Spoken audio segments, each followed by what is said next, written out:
पूरी दुनिया अचानक एक गेम की दुनिया में पहुंच गई। लेकिन जैसे ही मैं यहाँ आया, मुझे शुरुआत में ही एक यूनिक हिडन टैलेंट मिल गया, अनंत शक्ति। इसका असर ये था कि मेरी टेरिटरी के अंदर किसी भी यूनिट को अगर थोड़ी देर के लिए कोई बफ मिलता तो वो हमेशा के लिए परमानेंट हो जाता। ये सुनते ही मैं एक पल के लिए दंग रह गया और अगले ही पल खुशी से चिल्ला उठा। मतलब अगर किसी यूनिट पर एक बार भी सपोर्ट स्किल इस्तेमाल हो जाए तो उसका इफेक्ट हमेशा के लिए रहेगा। ये तो सीधा किसी ओपी चीट जैसा टैलेंट था, लेकिन इससे भी ज्यादा रोमांचक बात ये थी कि ये बर्फीली सर्वाइवल दुनिया वही गेम थी जिसे मैं पहले खेल चुका था। मुझे इस दुनिया का पूरा अनुभव था। इस नए दौर में मैं बाकी लोगों से बहुत आगे निकल सकता था और अपनी किस्मत बदल सकता था। लेकिन तभी अगले ही पल मेरे बगल में अचानक एक औरत प्रकट हुई। वो कोई और नहीं बल्कि मेरे मर चुके बॉस की होने वाली पत्नी लियू मुशुए थी। उसी समय सिस्टम की आवाज गूंजी। गेम अब फैमिली सर्वाइवल मोड शुरू कर रहा है। नए वर्जन में खिलाड़ी परिवार के रूप में टीम बनाएंगे। हर टीम में ज्यादा से ज्यादा 4 लोग हो सकते हैं। जिनके पास परिवार नहीं होगा उन्हें आसपास मौजूद लोगों के साथ जोड़ दिया जाएगा। ना ये सुनते ही मुझे सब समझ आ गया। पिछली जिंदगी में मैं अपनी भाभी को बॉस के अंतिम संस्कार में ले जाने के लिए गाड़ी चलाकर जा रहा था। तभी अचानक गेम दुनिया हकीकत में आ गई और हम दोनों एक ही टीम में जुड़ गए। लेकिन जल्द ही मेरा ध्यान सामने दिखाई दे रहे प्रोफेशन सिलेक्शन पैनल पर चला गया। खिलाड़ियों के सामने 5 क्लास थी: iron mechanic, polar warrior, frost mage, light knight और स्नो हंटर। गेम का अनुभव होने की वजह से मुझे पता था कि इनमें सबसे ताकतवर क्लास आयरन मैकेनिक है, लेकिन वो पूरी तरह लेट गेम क्लास थी और शुरुआत में उसकी लड़ाई की ताकत बहुत कमजोर रहती थी। वहीं पोलर वॉरियर और स्नो हंटर शुरुआती समय में काफी मजबूत थे, लेकिन बाद में उनकी ताकत कम पड़ जाती थी। अब सिर्फ फ्रॉस्ट मैज और लाइट नाइट बचती थी। लाइट नाइट पूरी तरह सपोर्ट क्लास थी और आमतौर पर टीम के साथ मिलकर लड़ती थी, जबकि फ्रॉस्ट मैज शुरुआत से लेकर आखिर तक काफी बैलेंस्ड और मजबूत रहती थी। इसलिए मैंने बिना सोचे सीधे फ्रॉस्ट मैज चुन लिया। बधाई हो, आपने सफलतापूर्वक फ्रॉस्ट मैज क्लास चुन ली है। आपकी ठंड प्रतिरोध क्षमता थोड़ी बढ़ गई है। शुरुआती सामान स्टोरेज बॉक्स में रख दिया गया है। श्री उसी समय सिस्टम ने फिर से सूचना दी। रात होने में अभी 4 घंटे 32 मिनट बाकी हैं। नए खिलाड़ियों की सुरक्षा अवधि के दौरान मॉन्स्टर्स कैंप पर हमला नहीं करेंगे। सुरक्षा अवधि अभी 5 दिन बाकी है। वो ये सुनकर मेरी भौहें सिकुड़ गईं। अभी तापमान -32 डिग्री था और रात में ये और 20 डिग्री नीचे गिरने वाला था। इस ठंड से बचने के लिए सबसे जरूरी चीज थी कैंप फायर और स्पिरिट हट। अभी का बेसिक कैंप फायर 10 मीटर के दायरे में तापमान को 20 डिग्री तक बढ़ा सकता था, इसलिए फिलहाल वो काम चलाने लायक था। लेकिन टूटी हुई स्पिरिट हट को ठीक करने के लिए अभी पत्थर और लकड़ी की जरूरत थी। अच्छी बात ये थी कि कैंप फायर के पास ही सफेद पत्थरों और कटी हुई लकड़ियों का ढेर पड़ा था। मैं उन्हें इकट्ठा करने ही वाला था कि तभी बगल में खड़ी लियू मुशुए ने सिस्टम की सारी बातें समझने के बाद मुझसे पूछा, अशिंग, ये सिस्टम मुझे भी प्रोफेशन चुनने को बोल रहा है, मुझे क्या चुनना चाहिए? मैंने तुरंत जवाब दिया, तुम लाइट नाइट चुनो। लेकिन ये सलाह देने के पीछे मेरा अपना फायदा छिपा था। लाइट नाइट के पास आगे चलकर कई बेहद ताकतवर सपोर्ट और बफ स्किल्स आने वाली थी। नॉर्मली उनका असर थोड़ी देर के लिए रहता था, लेकिन मेरी अनंत शक्ति टैलेंट उन सभी बफ्स को हमेशा के लिए परमानेंट बना सकती थी। सोचकर ही रोमांच हो रहा था कि अगर किसी सेना पर परमानेंट बफ चढ़ जाएं, तो उनकी ताकत कितनी खतरनाक होगी। लियू मुशुए ने मेरी बात पर कोई शक नहीं किया। इस अजनबी दुनिया में फिलहाल वो सिर्फ मुझे ही जानती थी। इसके बाद मैंने शुरुआती सप्लाई बॉक्स खोला। उसमें bread, stone x, stone hammer और बाकी बेसिक सामान रखा था। सामान मिलते ही मैंने तुरंत रिसोर्स इकट्ठा करना शुरू किया और टूटी हुई स्पिरिट हट को रिपेयर करने लगा। इस दौरान लियू मुशुए भी मेरी मदद करने आई, लेकिन मैंने उसे रिसोर्स इकट्ठा करके कैंप फायर अपग्रेड करने भेज दिया। ज्यादा देर नहीं लगी और कैंप फायर लेवल 2 पर पहुंच गई। अब उसकी गर्मी फैलाने की रेंज बढ़कर 20 मीटर हो चुकी थी। उसी समय स्पिरिट हट भी पूरी तरह बनकर तैयार हो गई। बधाई हो, टेरिटरी सिस्टम अनलॉक हो चुका है। अब आप और ज्यादा बेसिक बिल्डिंग्स बना सकते हैं। तभी सिस्टम की एक और आवाज गूंजी, आप पूरे सर्वर में सबसे पहले स्पिरिट हट बनाने वाले सर्वाइवर हैं। आपको इनाम में स्किल बुक आइस हील प्राप्त हुई है। आइस हील एक ऐसी स्किल थी जो थोड़ी मेंटल एनर्जी खर्च करके टारगेट की हेल्थ लगातार रिकवर करती थी। उसका असर 3 सेकंड तक चलता था और हर सेकंड टारगेट की हेल्थ वापस आती रहती थी। इस दुनिया में स्किल बुक्स बेहद रेयर थी, इसलिए शुरुआत में ऐसा इनाम मिलना किसी बड़े मौके से कम नहीं था। इसके बाद मैंने फिर से बिल्डिंग पैनल खोल लिया। मैंने तुरंत बिल्डिंग पैनल खोला और बिल्डिंग सेक्शन में जाकर पोलर वर्कर हट बनाने का विकल्प चुन लिया। पोलर वर्कर हट खाने के बदले पोलर वर्कर्स को बुलाने के काम आती थी, जो हमारे लिए काम कर सकते थे। इसमें कुल 4 लोग रह सकते थे। इसकी रिपेयर टाइम 45 मिनट थी, लेकिन ज्यादा लोग मिलकर काम करें तो इसे और तेजी से बनाया जा सकता था। गेम के अनुभव के हिसाब से शुरुआत में सबसे सही फैसला यही था कि सबसे पहले पोलर वर्कर हट बनाई जाए। इसलिए मैंने बिना देर किए लियू मुशुए को भी बुला लिया और हम दोनों मिलकर उसे बनाने लगे। ज्यादा समय नहीं लगा और पोलर वर्कर हट तैयार हो गई। उसी समय सिस्टम की आवाज गूंजी, आप पूरे सर्वर में सबसे पहले पोलर वर्कर हट बनाने वाले सर्वाइवर हैं। आपको इनाम में 50 ब्रेड प्राप्त हुई हैं। ये सुनकर मैं खुशी से भर गया। एक पोलर वर्कर को बुलाने के लिए सिर्फ 5 फूड चाहिए था, यानी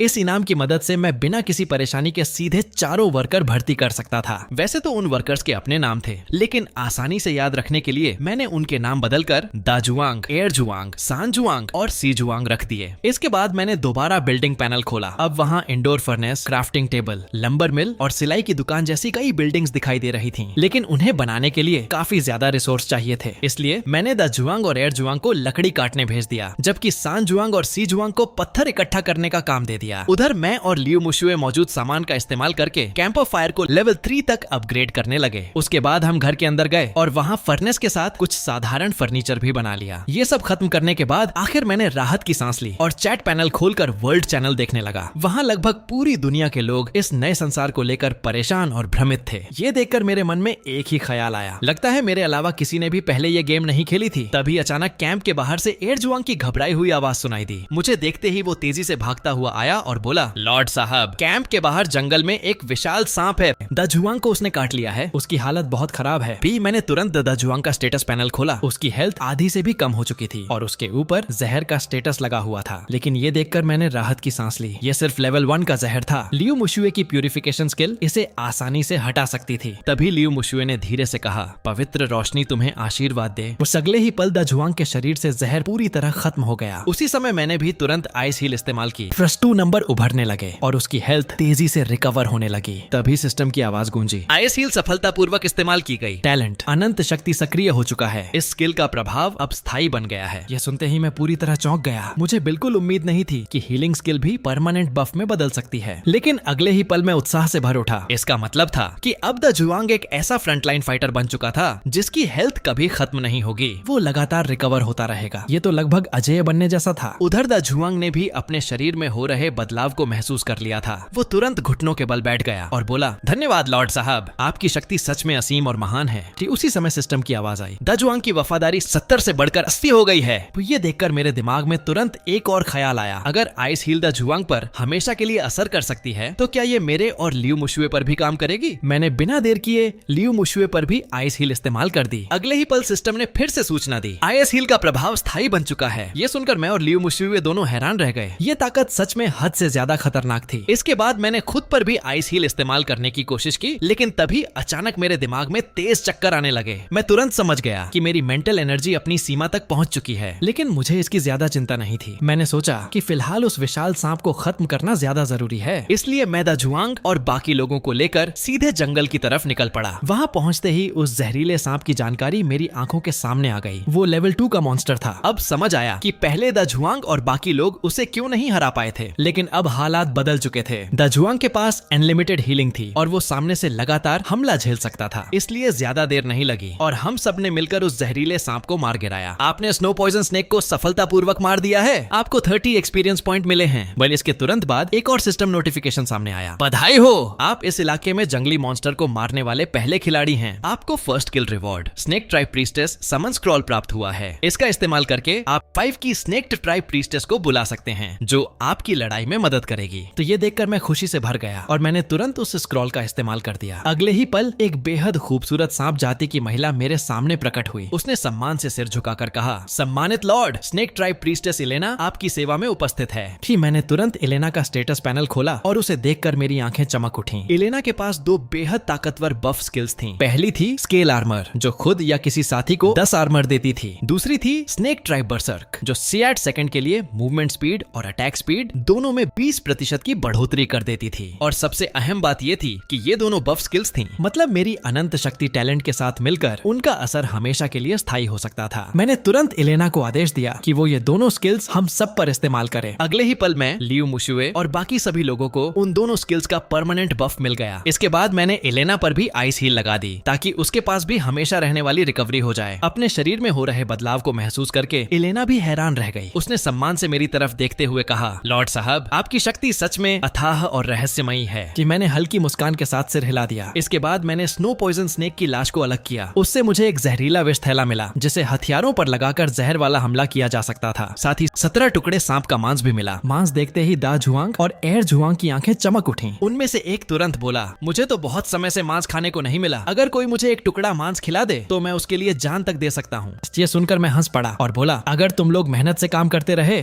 तो आज रात सबको सांप का सूप पीने को मिलेगा। इसके बाद हम वापस कैंप लौट आए। तभी सान जुआंग मेरे पास आया और बोला, लॉर्ड साहब, जहाँ हम पत्थर इकट्ठा कर रहे थे वहाँ से थोड़ी दूर हमें एक छोटा कोयले का खदान मिला है, लेकिन वहाँ 2 स्नो वुल्फ पहरा दे रहे हैं, इसलिए मैं ज्यादा पास नहीं गया। कोयले की खान का नाम सुनते ही मेरी आंखें चमक उठी। कोयला लकड़ी से कहीं ज्यादा बेहतर ईंधन था। अगर हमारे पास कोयला आ जाए तो लकड़ी बचाकर दूसरी बिल्डिंग्स बनाने में इस्तेमाल की जा सकती थी। मैंने तुरंत पूछा, उन स्नो वुल्फ की ताकत कैसी थी? सांजुआंग ने जवाब दिया, शायद स्नो पॉइजन स्नेक से थोड़ी ज्यादा मजबूत। मैंने सिर हिलाया। इसका मतलब वो लगभग लेवल 3 के मॉन्स्टर थे, लेकिन अब हमारे पास लेवल 5 की एलेना थी, यानी अब हमारे पास उनसे लड़ने की पूरी ताकत थी। मैंने सांजुआंग और सीजुआंग की तारीफ करते हुए कहा, तुम दोनों ने अच्छा काम किया है, आज रात तुम्हें एक्स्ट्रा मांस मिलेगा। इतना कहकर मैं तुरंत बाकी लोगों को साथ लेकर कोयले की खान की तरफ बढ़ गया। जैसे ही हम खदान के पास पहुंचे, उसकी जानकारी मेरे सामने उभर आई और उसी समय मेरी नजर उन 2 विशाल स्नो वुल्फ पर भी पड़ गई। सिस्टम पैनल के मुताबिक वो दोनों लेवल 3 के जंगली मॉन्स्टर थे, लेकिन मेरी टीम की हालत अब पहले जैसी नहीं थी। सबके पास अनलिमिटेड हीलिंग थी, डिफेंस भी काफी बढ़ चुका था और ऊपर से एलेना जैसी ताकतवर साथी भी हमारे साथ थी, इसलिए लड़ाई शुरू होते ही लगभग एकतरफा हो गई। ज्यादा देर नहीं लगी और सिस्टम की आवाज गूंज उठी, आपकी टेरिटरी सदस्य एलेना ने स्नो वुल्फ को मार दिया है। एलेना को 40 एक्सपीरियंस पॉइंट मिले हैं, आपको 20 एक्सपीरियंस पॉइंट प्राप्त हुए हैं।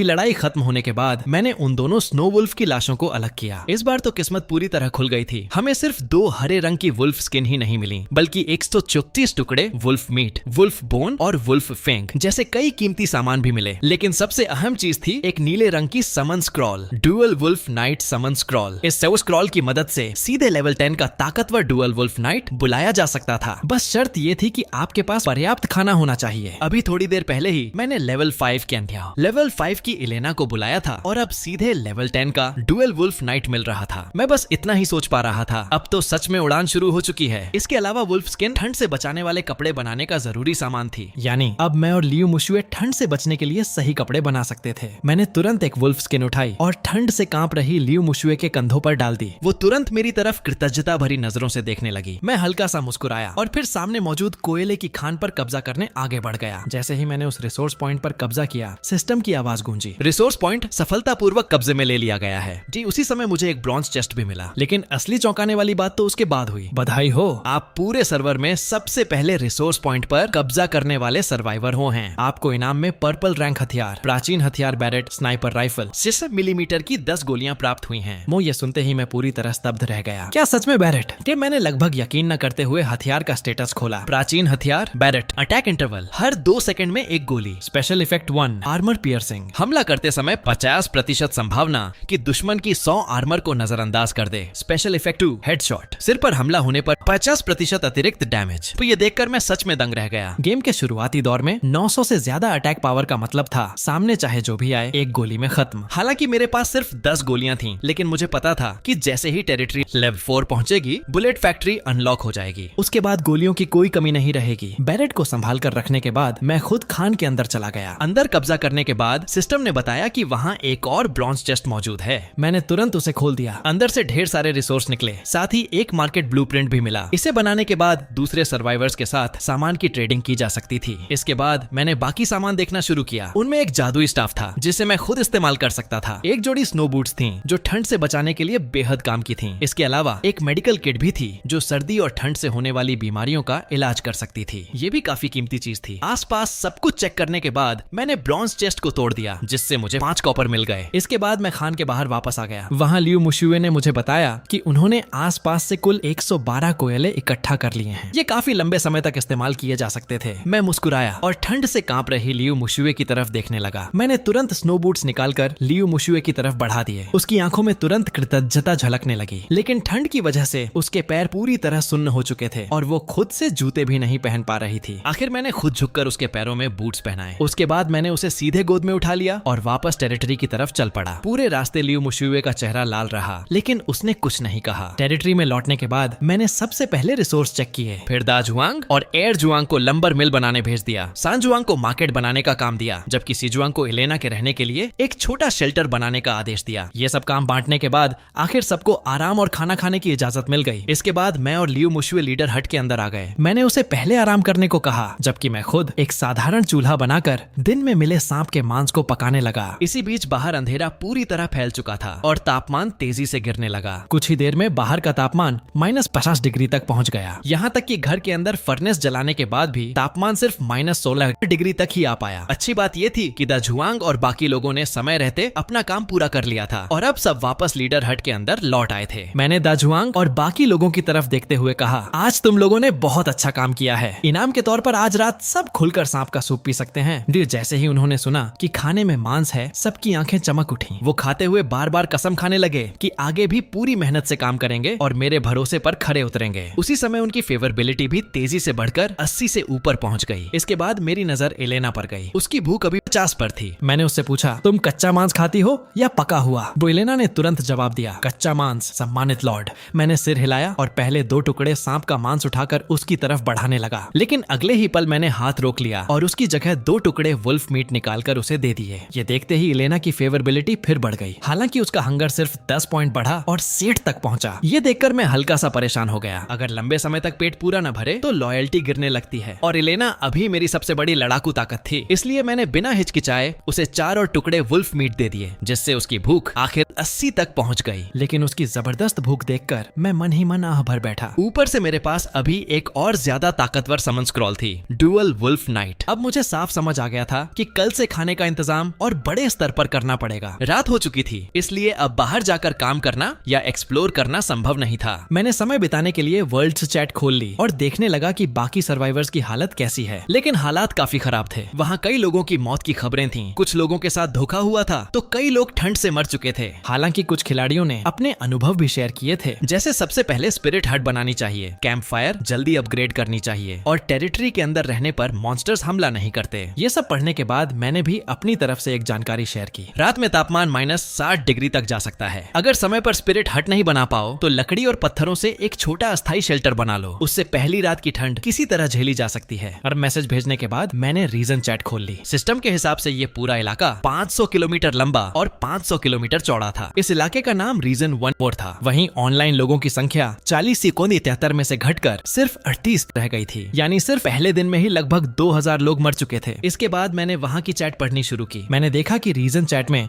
ज्यादातर लोग उसी दुनिया के आसपास के शहरों से थे। इससे साफ था कि इस गेम दुनिया में लोगों को उनके आसपास के इलाकों के हिसाब से अलग अलग रीजन में बांटा गया था। चैट में हर तरफ मदद की गुहार, जानकारी शेयर करने वाले मैसेज और सामान की ट्रेडिंग चल रही थी। तभी मेरी नजर मार्केट में बिक रही एक चीज पर जाकर टिक गई, आइस आर्मर स्किल बुक। ये स्किल कुछ समय के लिए किसी साथी की आर्मर बढ़ा सकती थी। हालांकि इसका मेंटल एनर्जी खर्च काफी ज्यादा था और आम लोगों के लिए ये सिर्फ शुरुआती दौर की एक सामान्य स्किल थी, लेकिन मेरे लिए इसका मतलब बिल्कुल अलग था। अगर इसे मेरी अनंत शक्ति टैलेंट के साथ इस्तेमाल किया जाए तो इसका बफ हमेशा के लिए परमानेंट बन सकता था। यानी ये स्किल मेरे हाथ में किसी खजाने से कम नहीं थी। बस समस्या ये थी कि सामने वाला इसके बदले 50 फूड मांग रहा था। हालांकि उसने लिखा था कि कीमत पर बात की जा सकती है। मैंने तुरंत उसे प्राइवेट मैसेज भेजा, 10 फूड के बदले आइस आर्मर स्किल बुक दोगे? उधर से तुरंत गुस्से भरा जवाब आया, मैंने मोलभाव करने को कहा था, लूटने को नहीं। 10 फूड में स्किल बुक चाहिए, इतना ही भूख लगी है तो कहीं और जाओ। जी मैं हल्का सा हंसा और जवाब दिया, अगर मैं कहूँ कि ये साधारण खाना नहीं बल्कि मांस है तो? मेरे सामने वाला कुछ पल शांत रहा, फिर तुरंत जवाब आया, क्या तुम्हें इतनी जल्दी मांस मिल गया? पर मैंने बिना कुछ कहे सीधे वुल्फ मीट की जानकारी भेज दी। उसे देखते ही सामने वाला बेचैन हो गया। कम से कम 40 फूड चाहिए, मतलब 8 पीस मांस, उससे कम नहीं। फिर मैंने ठंडी आवाज में जवाब दिया, ज्यादा से ज्यादा 3 पीस मांस। और वैसे भी आइस आर्मर कोई रेयर लेट गेम स्किल नहीं है, कल तक इसकी ड्रॉप रेट आम हो जाएगी, तब शायद तुम्हें खाना देकर भी कोई ये स्किल न खरीदे। फिर सामने वाला कुछ देर तक सोचता रहा, आखिर उसने हार मान ली। ठीक है, 3 पीस मांस में सौदा मंजूर, अगर बचाकर खाऊंगा तो मेरा परिवार एक दिन और जिंदा रह पाएगा। ने उसकी बात सुनकर मेरी आंखें हल्की सी सिकुड़ गईं। फिर मैंने कहा, ऐसा करो, मैं तुम्हें 20 फूड और ब्रेड दूंगा।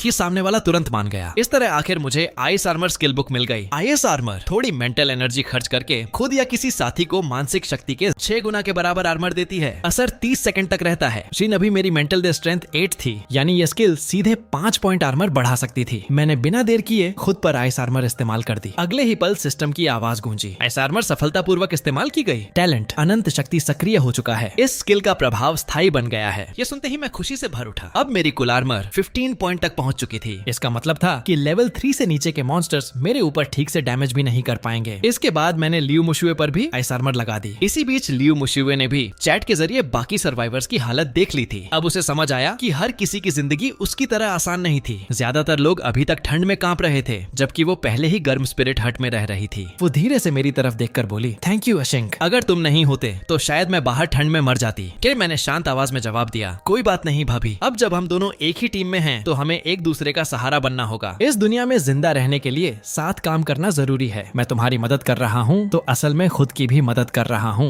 लियू मुशुए ने धीरे से सिर हिलाया। मैं भी जल्दी इस दुनिया के हिसाब से खुद को ढाल लूंगी, मैं तुम्हारे लिए बोझ नहीं बनूंगी। कि मैंने मुस्कुराकर उसे शुभ रात्रि का कहा और फिर हम दोनों सोने की तैयारी करने लगे। लेकिन तभी अचानक किसी ने लियू मुशुए को फ्रेंड रिक्वेस्ट भेजी। वो उसकी माँ बी यूनलान थी। अगले ही पल वीडियो कॉल आ गई। लियू मुशुए कुछ पल हिचकिचाई, लेकिन आखिर उसने कॉल उठा ली। जैसे ही कॉल जुड़ी उसकी माँ की आवाज सुनाई दी। शियाओ शुए, तुम्हारे पास थोड़ा एक्स्ट्रा खाना है क्या? हमें थोड़ा भेज दो। तुम्हें अंदाजा भी नहीं कि हम कितनी बुरी हालत में हैं। मैं, तुम्हारे दोनों छोटे भाई और तुम्हारे पापा सब भूखे बैठे हैं। उस शुरुआती बॉक्स में जो थोड़ा खाना मिला था वो तो एक वक्त के लिए भी काफी नहीं था। काफी देर तक उसकी माँ लगातार अपनी परेशानियां बताती रही। ये सब सुनते हुए लियू मुशुए के होठों पर हल्की कड़वी मुस्कान आ गई। उसे महसूस हुआ कि ये दुनिया बदल गई है, लेकिन कुछ लोग अब भी बिल्कुल पहले जैसे ही हैं। उसे साफ समझ आ गया था कि उसके अपने माँ बाप को उसकी जरा भी परवाह नहीं थी। उन्हें सिर्फ खाने की चिंता थी। तभी उसके मन में पुरानी दुनिया की बातें घूमने लगीं। वहाँ भी उसके माता पिता जबरदस्ती उसकी शादी एक गुंडे जैसे आदमी से करवाना चाहते थे। अच्छी बात सिर्फ इतनी थी कि शादी होने से पहले ही वो आदमी मर गया और फिर ये नई दुनिया आ गई। किसी तरह वो उस डरावने परिवार से निकल पाई थी। ये सोचकर उसने धीरे से कहा, मेरे पास सच में ज्यादा खाना नहीं है। लेकिन तभी उसके पिता शक भरी आवाज में बोले, शियाओ शुए, क्या तुम हमसे झूठ बोल रही हो? तुम तो पहले ही घर में रह रही हो, फिर कह रही हो कि खाना नहीं है। और तुम्हारे शरीर पर जो ये फर वाला कपड़ा है वो कहाँ से आया? कि तभी पास से एक बच्चे की आवाज आई, मम्मी पापा, दीदी के पास जो फर है वो वुल्फ स्किन लग रही है। दीदी ने जरूर भेड़िया मारा होगा, उनके पास मांस भी होगा। तो ये सुनते ही उसकी माँ का चेहरा बदल गया। वो तुरंत गुस्से में चिल्लाई, अच्छा तो अब तुम अपनी माँ से भी झूठ बोलने लगी? तुम्हारे पास मांस है और फिर भी अपने परिवार को नहीं दे रही। हमने तुम्हें इतने साल पाला और आज तुम इतनी स्वार्थी बन गई। ये अपने ही परिवार की बातें सुनकर लियू मुशुए की आंखों में आंसू भर आए। वो एक पल के लिए पूरी तरह घबरा गई और समझ नहीं पाई कि क्या बोले। लेकिन उसकी माँ यहीं नहीं रुकी। अब रोने का नाटक मत करो,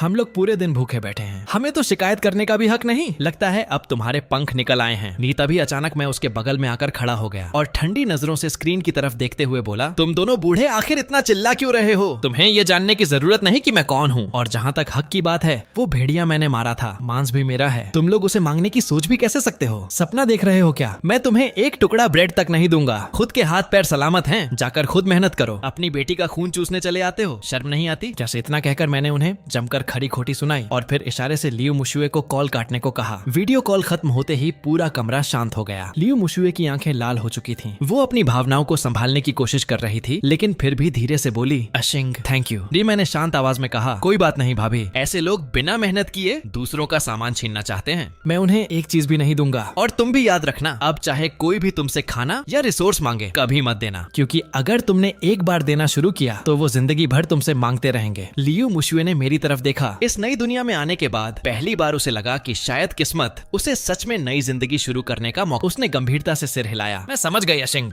तभी उसे अचानक कुछ याद आया। वो उठकर चूल्हे के पास गई और वहाँ से गर्म पानी से भरी एक छोटी बाल्टी लेकर वापस आई। फिर मेरी तरफ देखते हुए बोली, अशिंग मैंने देखा तुम्हारे पैर ठंड से लाल पड़ गए हैं, मैं गर्म पानी से धो देती हूँ। उधर दूसरी तरफ कॉल कटने के बाद लियू के माता पिता गुस्से से पागल हो चुके थे। लेकिन तभी उसके पिता को अचानक कुछ याद आया। उन्हें लगा कि मैंने कहीं देखा हुआ हूँ। काफी सोचने के बाद लियू की माँ को याद आया, ये वही लड़का है ना जिसे पहले चेन जी यांग ने ड्राइवर रखा था, वही जो लियू मुशुए को गाड़ी में लाता ले जाता था। तो ये सुनते ही लियू के पिता के चेहरे पर ठंडी मुस्कान आ गई। जब उन्हें पता चला कि मैं सिर्फ एक ड्राइवर था तो उनके दिमाग में तुरंत एक योजना बन गई। अभी कुछ देर पहले उन्होंने चैट में अपने पुराने शहर के सैनिंग गैंग के नेता फेंग लॉन्ग को लोगों को इकट्ठा करते देखा था और फेंग लॉन्ग कभी लियू मुशुए का दीवाना हुआ करता था। उन्हें लगा कि अगर वो उससे मदद मांगे तो शायद वो मुझे रास्ते से हटाने में उनकी मदद कर दे। इसी बीच रात बीत गई और अगली सुबह सिस्टम की आवाज गूंजी, सभी आपने आइस एज की पहली रात पार कर ली है। नए खिलाड़ियों की सुरक्षा अवधि में अब 4 दिन 22 घंटे बाकी हैं। टिल मैंने तुरंत चैट पैनल खोला और देखा कि रात भर में ऑनलाइन लोगों की संख्या फिर 1000 से ज्यादा कम हो चुकी थी। लेकिन मैंने ज्यादा ध्यान नहीं दिया और सीधे काम पर लग गया। मैंने द जुएंग और बाकी लोगों को पोलर वर्कर हट अपग्रेड करने और दूसरी बिल्डिंग्स बनाने का आदेश दिया। उसके बाद मैंने आखिर डुअल वुल्फ नाइट समन स्क्रॉल निकाली और उसे इस्तेमाल कर दिया। अगले ही पल एक विशाल युद्ध भेड़िए पर सवार भारी कवच पहने योद्धा मेरे सामने प्रकट हुआ। डुअल वुल्फ नाइट आसाम आपकी सेवा में उपस्थित है। मैंने तुरंत उसका स्टेटस पैनल खोला। तभी मुझे पता चला कि सिर्फ आसाम ही नहीं बल्कि उसका विशाल युद्ध भेड़िया भी, यानी ये समन असल में एक के साथ एक फ्री जैसा था। ये देखकर मैं अंदर ही अंदर खुश हो गया। मैंने तुरंत आसाम पर भी ice armour, ice heal, scale armour और स्नेक ट्राइब बर्सर्क ये चारों परमानेंट बफ लगा दिए। जैसे ही बफ असर करने लगे आसाम की आंखों में साफ हैरानी दिखाई दी। वो तुरंत सम्मान से झुक गया और बोला, आप सच में इस बर्फीली दुनिया के सबसे महान लॉर्ड हैं। आसाम अपनी पूरी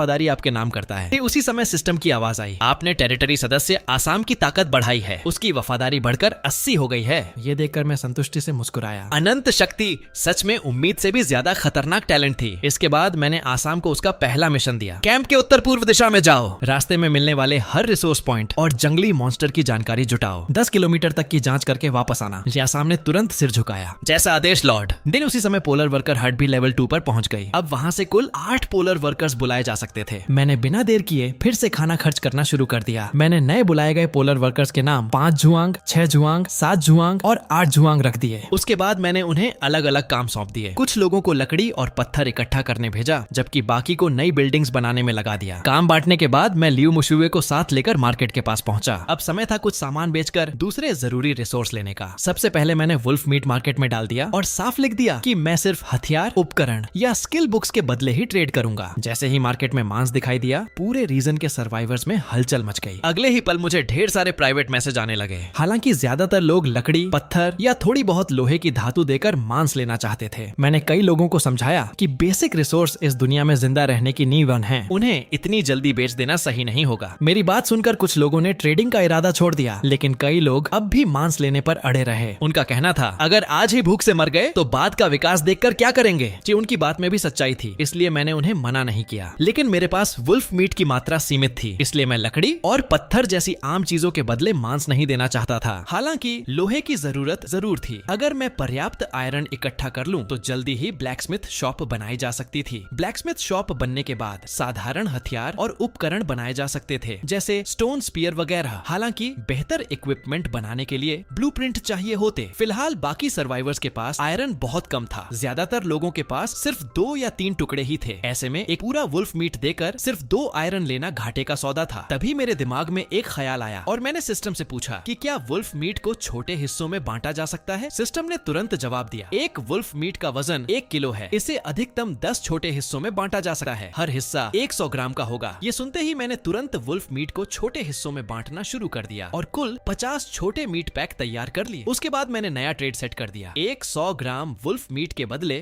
2 आयरन। इस बार ट्रेडिंग तुरंत शुरू हो गई और थोड़ी ही देर में मेरे पास काफी मात्रा में आयरन जमा हो गया। मैंने तुरंत टेरिटरी के रिसोर्स चेक किए। अब मेरे पास सिलाई की दुकान और ब्लैकस्मिथ शॉप दोनों बनाने लायक सामान मौजूद था। जब बाकी लोग अभी तक सर्वाइवल के बेसिक तरीके समझने में लगे थे, तब मेरी टेरिटरी तेजी से विकसित हो रही थी। अगर यही रफ्तार बनी रही तो जल्द ही मैं टेरिटरी लेवल बढ़ाकर और भी एडवांस बिल्डिंग्स अनलॉक कर सकता था। भविष्य अब सच में उम्मीदों से भरा लगने लगा था। इसके बाद मैंने कुछ समय लियू मुशुए को लड़ाई की बेसिक ट्रेनिंग देने में बिताया, लेकिन तभी अचानक सिस्टम की चेतावनी गूंजी, आपकी टेरिटरी सदस्य आसाम पर हमला हुआ है। ये सुनते ही मेरा चेहरा गंभीर हो गया। आसाम पहले ही लेवल 10 का ताकतवर नाइट था, ऊपर से उसके पास 4 परमानेंट बफ्स भी थे। सामान्य हालात में फर्स्ट रैंक से नीचे का कोई भी दुश्मन उसका मुकाबला नहीं कर सकता था। अगर उस पर हमला हुआ था तो इसका मतलब साफ था, उसे कोई बेहद ताकतवर दुश्मन मिला है। बगल में खड़ी लियू मुशुए ने भी सिस्टम नोटिफिकेशन देख लिया था और उसके चेहरे पर चिंता साफ दिखाई देने लगी। मैंने उसे शांत करते हुए कहा, घबराओ मत, आसाम के पास लगातार हीलिंग है। जब तक कोई उसे एक ही बार में नहीं मार देता, वो आसानी से बच सकता है। सच में कुछ मिनट बाद भी आसाम की मौत का कोई नोटिफिकेशन नहीं आया, लेकिन अगले ही पल मैंने उसे बुरी हालत में कैंप की तरफ लौटते देखा। उसका कवच जगह जगह टूटा हुआ था और उसके युद्ध भेड़िए की सांसें भी भारी हो रही थीं। मैं तुरंत बैरेट उठाकर आगे बढ़ा और गंभीर आवाज में पूछा, क्या हुआ? आसाम ने तुरंत सिर झुकाकर जवाब देना शुरू किया। आसाम ने शर्मिंदा होकर सिर झुका लिया और बोला, माफ कीजिए लॉर्ड साहब। फिर उसने पूरी बात बताई। कैंप से करीब 3 किलोमीटर दूर हमें एक बहुत ताकतवर स्नो रेजिंग बियर मिली। वो सिर्फ बेहद शक्तिशाली ही नहीं बल्कि बिजली जैसी ताकत भी इस्तेमाल कर सकती है। मैं और मेरा वुल्फ उसके एक वार तक को नहीं झेल पाए। अगर आपने पहले से हमें वो परमानेंट बफ्स नहीं दिए होते तो शायद हम जिंदा वापस नहीं लौटते। मेरी राय में उस मॉन्स्टर को हराने के लिए कम से कम सेकंड रैंक नाइट जितनी ताकत चाहिए। उसकी बात सुनकर मैं कुछ देर सोच में पड़ गया। फिर मैंने दोनों की हालत ठीक की और शांत आवाज में कहा, आसाम मुझे उस जगह पर ले चलो। वो स्नो रेजिंग बियर हमारे कैंप से सिर्फ 3 किलोमीटर दूर थी। इतनी खतरनाक चीज को जिंदा छोड़ना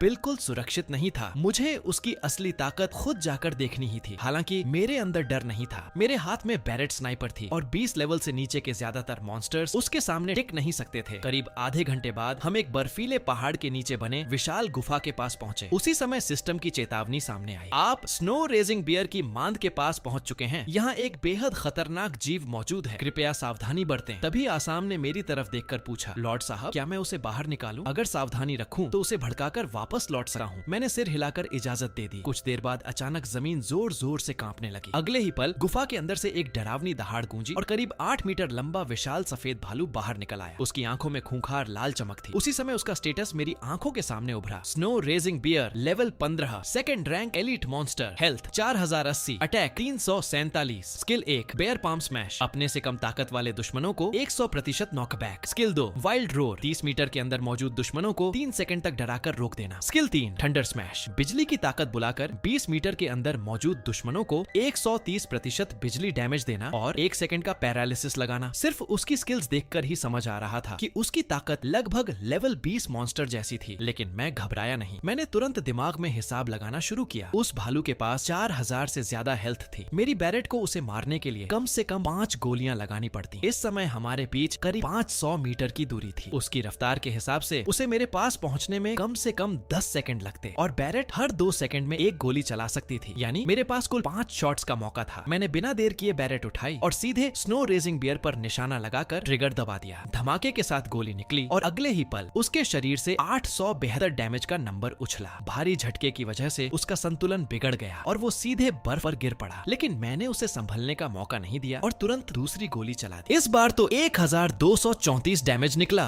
बैरेट का आर्मर पियर्सिंग इफेक्ट एक्टिव हो गया था। लगातार 2 गोलियां खाने के बाद स्नो रेजिंग बियर पूरी तरह गुस्से में पागल हो गई और जोर से दहाड़ते हुए मेरी तरफ दौड़ पड़ी। मैंने तीसरी गोली चलाई, लेकिन इस बार निशाना चूक गया। मैं खुद बड़बड़ा उठा, ये कैसी बेकार निशानेबाजी है मेरी, इतना बड़ा टारगेट भी मिस हो गया। इस समय स्नो रेजिंग बियर की हेल्थ 1974 बची थी। मैंने तेजी से दूरी का अंदाजा लगाया। अब मेरे पास सिर्फ 2 और शॉट्स का मौका था, लेकिन ऐसी हालत में भी मेरा दिमाग पूरी तरह शांत था। मैंने गहरी सांस ली और चौथी गोली चला दी। इस बार फिर 893 डैमेज निकला। अब वो विशाल भालू मुझसे सिर्फ 100 मीटर दूर रह गया था और मेरे पास आखिरी गोली बची थी। जीत और हार का फैसला अब इसी एक शॉट पर निर्भर था। अगले ही पल जोरदार धमाका हुआ। गोली सीधा स्नो रेजिंग बियर के सिर में जा धंसी और उसके ऊपर 1574 डैमेज का भयानक नंबर उभरा। आखिरी गोली सिर्फ लगी ही नहीं, बल्कि बैरेट का हेडशॉट इफेक्ट भी एक्टिव हो गया था। विशाल भालू की दौड़ वहीं रुक गई और उसका भारी शरीर जोर से बर्फ पर गिर पड़ा। उसी समय सिस्टम की आवाज गूंजी, बधाई हो, आपने लेवल 15 स्नो रेजिंग बियर को सफलता पूर्वक मार दिया है। लेवल अंतर के कारण आपको अतिरिक्त बोनस मिला। कुल प्राप्त अनुभव 1400 पॉइंट। आपका लेवल बढ़ गया है। बधाई हो, आपका लेवल बढ़ गया है। वर्तमान लेवल 3। ये सुनते ही मैं खुशी से भर उठा। एक ही लड़ाई में सीधे 2 लेवल बढ़ जाना सच में बड़ी बात थी, लेकिन सिस्टम की घोषणाएं अभी खत्म नहीं हुई थीं। आपने स्नो रेजिंग बियर को मारकर प्राप्त किया है प्रारंभिक शक्ति हृदय गुणा 1। प्रारंभिक शक्ति हृदय एक विशेष अपग्रेड आइटम। इसका इस्तेमाल करके कोई भी लेवल 10 सर्वाइवर या टेरिटरी सदस्य सेकंड रैंक जीवन रूप में विकसित हो सकता है। विकास के बाद उसकी सभी क्षमताएं 100% बढ़ जाएंगी। आपको प्रारंभिक तत्व क्रिस्टल गुणा 8 प्राप्त हुए हैं। तत्व क्रिस्टल, इसमें शुद्ध एलिमेंटल शक्ति होती है। इसका इस्तेमाल जादुई बिल्डिंग्स बनाने या अल्केमी मटेरियल के रूप में किया जा सकता है। उसके तुरंत बाद फिर सिस्टम की आवाज गूंजी, बधाई हो, आप पूरे सर्वर में एलीट मॉन्स्टर को मारने वाले पहले सर्वाइवर हैं। आपको first kill reward elemental arrow tower blueprint और आइसफील्ड ड्रूइड समन स्क्रॉल प्राप्त हुई है। उसी समय सिस्टम ने एक और सूचना दी, आपकी ताकत देखकर इलेना और आसाम पूरी तरह प्रभावित हुए हैं। उनकी वफादारी बढ़ गई है। मैं हल्का सा मुस्कुराया और बिना हिचकिचाए वो प्रारंभिक शक्ति हृदय आसाम की तरफ फेंक दिया। आसाम एक पल के लिए पूरी तरह हैरान रह गया। लॉर्ड साहब, इतनी कीमती चीज क्या सच में मुझे दे रहे हैं? मैंने शांत आवाज में कहा, इस बार तुमने अपनी बहादुरी और वफादारी साबित की है। मुझे लगता है कि तुम इससे भी ज्यादा ताकत पाने के हकदार हो। ये सुनते ही आसाम की आंखें भर आईं। वो तुरंत घुटनों पर बैठ गया। आसाम अपनी जान तक लॉर्ड साहिब के लिए कुर्बान कर देगा। उसी समय सिस्टम की आवाज गूंजी, आपके व्यवहार से प्रभावित होकर आसाम की वफादारी बढ़ गई है। वर्तमान वफादारी 95, स्थिति जान देने तक वफादार। अगले ही पल आसाम ने शक्ति हृदय का इस्तेमाल कर लिया। अचानक उसके शरीर से बेहद डरावना दबाव फैलने लगा। उसकी ताकत साफ महसूस हो रही थी। आपकी टेरिटरी सदस्य आसाम ने सफलता पूर्वक सेकंड रैंक में विकास कर लिया है। उसकी सभी क्षमताएं 100% बढ़ गई हैं। मैंने थोड़ी देर उसका नया स्टेटस देखा और फिर इलेना की तरफ मुड़कर कहा, इलेना, तुम भी मेहनत करती रहो। जब तुम लेवल 10 पर पहुंचोगी तब मैं तुम्हारे लिए भी एक शक्ति हृदय ढूंढूंगा। ये सुनते ही इलेना की आंखों में चमक आ गई। लॉर्ड साहब की उदारता के लिए धन्यवाद। इलेना अपना सब कुछ आपके नाम कर देगी। उसी समय सिस्टम ने फिर सूचना दी, इलेना आपकी बातों से प्रभावित हुई है। वर्तमान वफादारी 85। मैं मुस्कुराया और फिर सिस्टम से मिली नई समन स्क्रॉल देखने लगा। आइसफील्ड ड्रूइड समन स्क्रॉल। इसका इस्तेमाल करके लेवल 15 की एलीट ड्रूइड यूनिट को बुलाया जा सकता है। ये देखकर मैं खुद भी चौंक गया। सीधे लेवल 15 एलीट यूनिट, ये तो हद से ज्यादा ओपी है। इसके बाद मैंने दूसरी चीज देखी, एलिमेंटल एरो टावर ब्लूप्रिंट। इस ब्लूप्रिंट की मदद से टेरिटरी में 600 मीटर रेंज वाला डिफेंस टावर बनाया जा सकता है। अटैक पावर 213, हर 2.5 सेकंड में एक हमला। ये पढ़ते ही मेरे चेहरे पर मुस्कान फैल गई। ये चीज भी किसी बड़े हथियार से कम नहीं थी। 200 से ज्यादा अटैक पावर का मतलब था कि एलेना जैसी यूनिट्स को ये एक ही शॉट में मार सकती थी। यहाँ तक कि अगर आसाम सेकंड रैंक में विकसित न हुआ होता तो शायद वो भी 600 मीटर की दूरी पार करने से पहले ही इस टावर के तीरों से खत्म हो जाता। इसके बाद मैंने अपनी नजर स्नो रेजिंग बियर की विशाल लाश पर डाली और उसे डिसमेंटल करने का विकल्प चुना। अगले ही पल ढेर सारा सामान बाहर निकल आया। हमें 1000 से ज्यादा ब्लू क्वालिटी बेयर मीट, विशाल भालू की खाल, बेयर गॉल और कई दूसरे कीमती मटेरियल मिले। सबसे ज्यादा खुशी मुझे इस बात से हुई कि भालू का मांस पहली बार खाने पर ताकत और शरीर दोनों में 2-2 पॉइंट बढ़ रहे थे। यानी वॉरियर क्लास के लिए सीधा 4 अटैक, 40 हेल्थ और एक डिफेंस का फायदा। इस स्टेज पर जब बाकी सर्वाइवर्स के पास खाने की भारी कमी थी, अगर मैं इसे ट्रेड में डाल दूं तो मार्केट में जबरदस्त हंगामा मच जाता। ये साफ तौर पर बहुत बड़ा खजाना था। लूट पूरी तरह चेक करने के बाद मैंने फिर स्नो रेजिंग बियर की गुफा की तरफ देखा। तभी आसाम खुद आगे आया और बोला कि वो पहले अंदर जाकर जांच करना चाहता है। मैंने हामी भर दी। कुछ देर बाद आसाम बाहर आया और बताया कि अंदर कोई खतरा नहीं है, लेकिन कुछ खास चीजें जरूर हैं। मैं थोड़ा हैरान हुआ और खुद गुफा के अंदर चला गया। अंदर पहुंचते ही मैंने देखा कि एक छोटा सा सफेद भालू का बच्चा वहां पड़ा हुआ था। वो असल में बिजली की शक्ति वाला स्नो बियर क्यूब था। मैं उसे छूने ही वाला था कि अचानक जोर का करंट लगा और मेरी हेल्थ भी थोड़ी कम हो गई। उसी समय सिस्टम का मैसेज आया कि एक टेमेबल वाइल्ड क्रिएचर मिला है, स्नो रेजिंग बियर क्यूब। क्या इसे टेरिटरी में शामिल करना चाहते हो? इसे पालने के लिए खाना देना होगा और बड़ा होने पर यह फाइटिंग कैपेबिलिटी देगा। मैंने हाँ चुन लिया और वो तुरंत मेरे नियंत्रण में आ गया। सिस्टम ने बताया कि इसे नाम भी दिया जा सकता है। मैंने थोड़ा सोचकर इसका नाम वॉली बेयर रख दिया। ल्यू मुशिए उसे खुशी से उठा रही थी, लेकिन मैं उसे चेतावनी देने ही वाला था कि ये करंट मारता है। तभी उसने कहा कि उसे करंट नहीं लगा। मैं बस चुप रह गया। गुफा के पास एक अनलॉक्ड सिल्वर चेस्ट भी पड़ा था। इसे देखकर मेरी सांस तेज हो गई। इस दुनिया में चेस्ट्स ब्रॉन्ज, सिल्वर, गोल्ड और सबसे ऊपर मून चेस्ट होते थे। सिल्वर चेस्ट भी बहुत रेयर था। पहले गेम एक्सपीरियंस में मुझे ऐसा चेस्ट 10 दिन बाद मिला था और अब ये यहाँ था। मैंने उसे खोल दिया। अंदर से मिला mechanical mark robot skill book, black iron shield, 5 medical kits, एक स्मॉल रिसोर्स पैक और 5 मिस्टिक मेटल स्किल बुक। देखते ही मैं खुश हो गया क्योंकि ये फ्रॉस्ट मैकेनिक क्लास का बेहद पावरफुल शुरुआती स्किल था। इसके जरिए ऐसा रोबोट बुलाया जा सकता था जो मेरे 120% स्टैट्स कॉपी करता था और 180 सेकंड तक फाइट करता था। इसके बाद मैं वापस अपने कैंप आया। अब हमारे पास काफी मजबूत रिसोर्स थे। मैंने वर्कर्स को नए कंस्ट्रक्शन में लगा दिया और खुद टेरिटरी डेवलपमेंट पर ध्यान देने लगा। ल्यू मुशिए के साथ संबंध भी अब पहले से बेहतर हो चुके थे, लेकिन मैंने खुद को कंट्रोल में रखा। फिर मैं मार्केट की तरफ गया और कुछ सामान ट्रेड करने के लिए दुनिया का चैट खोला। वहाँ ज्यादातर लोग अभी भी बेसिक चीजों में फंसे थे, लेकिन कुछ लोग चेतावनी दे रहे थे कि मास्क पहने हुए ग्रुप बहुत खतरनाक हैं, उनसे दूर रहो